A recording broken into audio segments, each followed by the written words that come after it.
Okay, where we left off in The Walking Dead Season 4, a kid who was sick pretty much walked into the bathroom and died because he was sleepwalking. Just choked on his own blood. Came back as a zombie. Now, they did mention previously that if you just die, you come back as a zombie. You don't need to be bitten. But of course, he then went through a sleeping cell block and began to bite lots of people.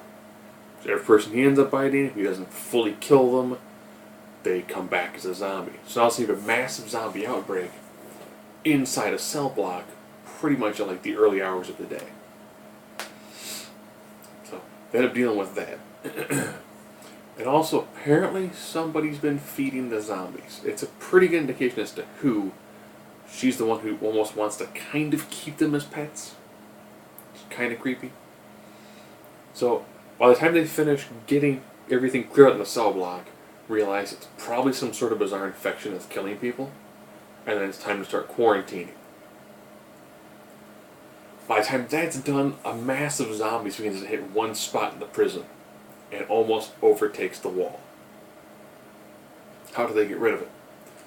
Pretty much take all the pigs they've been raising, kind of use them as live bait to draw enough of the zombies away so they can kill enough so they can reinforce the wall. They did, as well as, Carl finally mentioned that Carol is teaching the kids how to wield weapons. And this episode ends with Carl getting his gun back and Rick finally putting his gun back on and putting his belt back on. Up until this time, he's been trying to be a farmer and not a sheriff and not the leader. He wants the leadership council to take over the majority of the responsibility.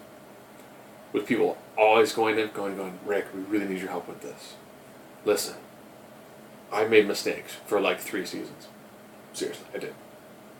It's up to you guys to make some of these hard calls now. And then the real kicker is the absolute ending. 2 of the people who were coughing, they go down to the cell block where they were being held at, since it was death row.